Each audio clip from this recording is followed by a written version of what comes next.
de algo bastante prático, aqui falávamos da administração do tempo, e hoje vamos para algo um pouco mais delicado, um pouco mais complexo de entender, que é um pouquinho, basicamente, um pouquinho da história do Tibete e basicamente a história de um livro, que é esse aqui, o Livro Tibetano dos Mortos, conhecido como Bardo Thodol, o Bardo, a travessia, a libertação do momento da morte através da audição.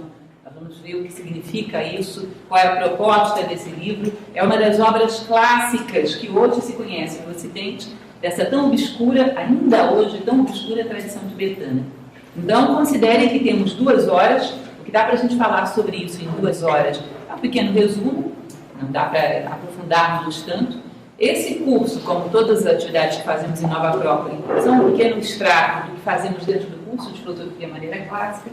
Nós temos em um dos nossos níveis do curso uma série de disciplinas que são as simbologias teológicas, onde estudamos tradições tanto do Oriente quanto do Ocidente, religiões antigas que hoje já não existem mais, saber como elas se estruturavam. E uma dessas tradições que estudamos é também o budismo tibetano. Então entramos nisso com mais detalhe, como é devido. Hoje a proposta é bastante reduzida. Bom, vamos falar basicamente sobre o Tibete. Hoje ele veio a público por 2 fatores. Um, através da China, a invasão que a China fez, e isso gerou toda uma polêmica, toda uma discussão política, sobretudo através do Dalai Lama e as suas viagens pelo mundo e o seu protesto pacífico contra essa invasão e toda a publicidade que foi feita em torno disso. Então, o que nós sabemos hoje não é muito mais do que esses 2 dados. O que é o Tibete? É um país longínquo, que num determinado momento, sabe-se lá por quê, foi invadido pela China, e tinha um líder religioso, que é o Dalai Lama, que às vezes a gente não sabe nem de que religião é. Ah, é do budismo. Mas o budismo, exatamente o mesmo budismo que existe no Japão, o Zen budismo, exatamente o mesmo budismo que nasceu na Índia, com Siddhartha Gautama? Não, é um budismo absolutamente ímpar, que é o budismo da escola lamasiana Gelugpa. Nós vamos conhecer um pouquinho dessa história. Peço as devidas desculpas pela pronúncia, porque o tibetano não é uma língua que eu tenha domínio para saber exatamente como se pronuncia essas palavras, é bem exótico, né? Mas o fato é que hoje nós conhecemos ainda muito pouco. É curioso, Helena Blavatsky, que é a autora desse livro que eu falei para vocês que vamos ver na semana que vem, que é A Voz do Silêncio, ela passa pelo Tibete no século XIX. Naquela época era inóspito. Contava-se nos dedos os ocidentais que pisavam por lá, os homens não tibetanos que entravam dentro do Tibete. Hoje ainda não é das coisas mais fáceis de se fazer. Chegar a Lhasa ainda não é das coisas mais fáceis. Ainda se conta os estrangeiros que andam por lá. Inclusive porque isso não é muito desejável. A política que se implantou da China no território tibetano não é muito simpático para eles que o mundo inteiro saiba exatamente o que está acontecendo lá. Então ainda hoje o Tibete é muito enigmático, muito fechado. Não sabemos exatamente o que ocorre lá dentro, exatamente como é esse país. E não é um paísinho. É um país do tamanho da Europa Ocidental, dá 10 Franças, um território grande. Embora a população seja pequena e cada vez menor, depois da invasão chinesa, cada vez menor, porque foi implantada uma população chinesa maciça naquele território, e os tibetanos são minoria hoje no seu próprio país, né? Porém, é um território imenso, e um território com muita história. Não sei se vocês sabem, mas muitas das civilizações que hoje nós consideramos e conhecemos como tendo uma história bela e enigmática, os nomes que nós referimos a elas, que nos referimos a elas, não é o nome que elas próprias se referiam a si mesmas. São nomes que foram criados pelos invasores. Por exemplo, Egito. Egito é oculto, misterioso. Quem chamava o Egito de Egito era a civilização greco-romana. Os egípcios não se chamavam de Egito, eles eram um país de quem? Tampouco o Tibete se chamava Tibete, a si próprio. Hoje eu acho que já assimilaram essa ideia. Mas Tibete é Bodh, é a terra de Bodhs. Então é um nome que veio depois incorporado, implantado pelos invasores, tá? De etimologia um pouco discutível. Eles próprios não se chamavam dessa maneira. Outra coisa, que quando conhecemos temos a impressão de que o Tibete, bom, tudo que eles tinham, eles eram um povo bárbaro, muito escassa cultura, muito esparsa, tudo que eles receberam da Índia. Isso é uma das coisas mais discutíveis que existem. Hoje os próprios historiadores já não afirmam isso com tanta certeza. Porque as tradições dizem que aconteceu mais o contrário. Muito do que a Índia recebeu veio de influência do Tibete, que sempre foi uma terra dedicada a mistérios, dedicada a sábios, porque imaginem vocês, é um local inóspito. Se você quer se isolar, ficar num local seguro, onde você possa se dedicar às suas meditações, às suas reflexões, sem que ninguém te interrompa, o Tibete era um bom candidato. Um local que fica cortado por várias cadeias de montanhas, a mais famosa delas, o Himalaia, uma altitude média de 4.500 metros, uma temperatura que chega a 30 graus negativos no inverno, seco, extremamente seco, certas regiões que são absolutamente impróprias até para a vida, muito complicado, um local de difícil acesso ainda hoje, então um local muito isolado. Exatamente por ser isolado, durante muito tempo se diz que o Tibete foi o local escolhido quando as pessoas queriam se isolar para se dedicar à meditação, à busca de um conhecimento mais profundo de si mesmo, ou seja, muitos mestres de sabedoria se recolheram ao Tibete. O Tibete sempre esteve muito associado a essa ideia de mistério, de sabedoria.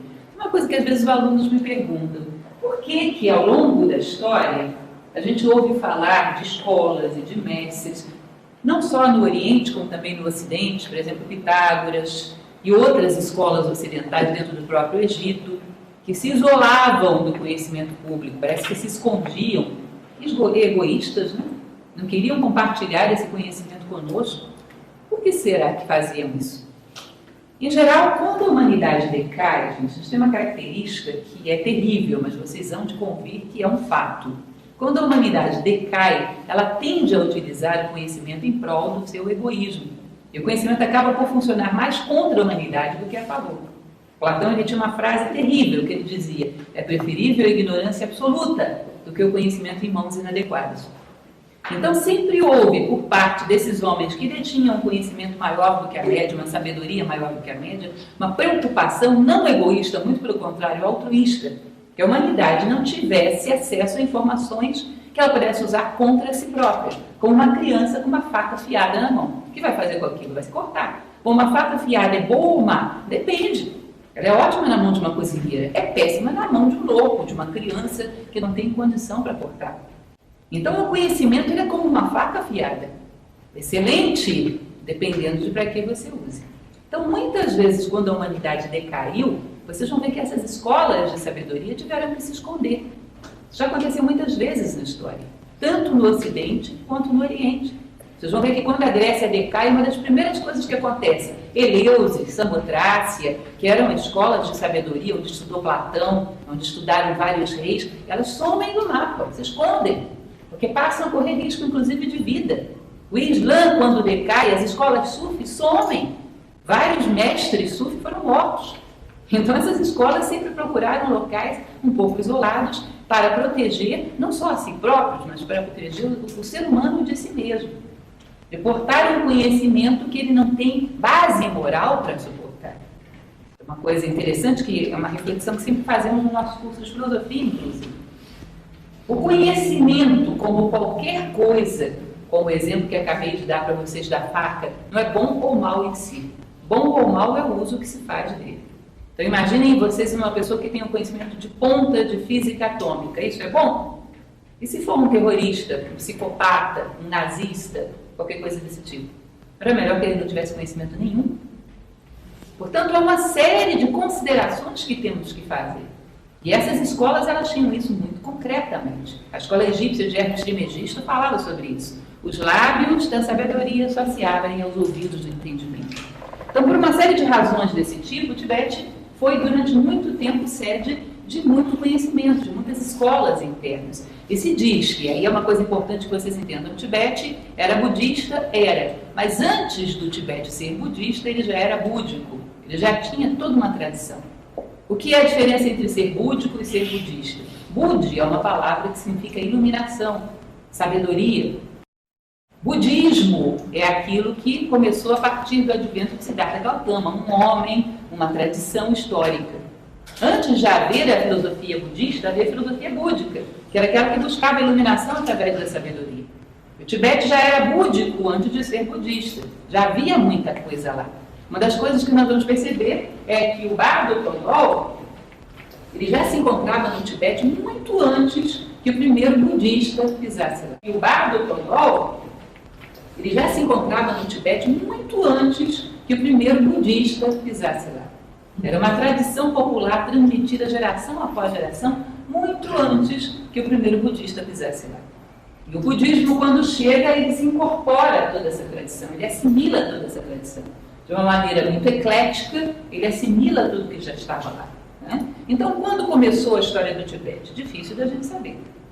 O que se sabe é que quando o budismo chega lá, já era uma tradição que estava um tanto decadente, pelo menos a tradição popular. A religião que havia no Tibete, quando o budismo chega no século VII aproximadamente. Alguns monges, sobretudo da Índia, começam a chegar naquela região. Quando chega, a religião dominante era uma religião chamada Bon ou Boen, que era uma religião xamânica, semelhante às religiões africanas, que se praticava pequenas feitiçarias, pequenas magias populares. Já era uma decadência do Tibete no momento que o budismo chega lá. E o budismo, quando chega, se une ao que havia de melhor nessas tradições, recupera essas tradições e cria uma forma budista que é absolutamente ímpar, que, aliás, é uma característica muito especial do budismo. Onde ele passa, ele se adequa com o que já estava lá e cria uma forma própria de ser, que não existe em nenhum outro lugar. No budismo, quando passa pelo Tibete, ele se junta à tradição Boen. Quando ele passa pela China, ele se junta ao taoísmo.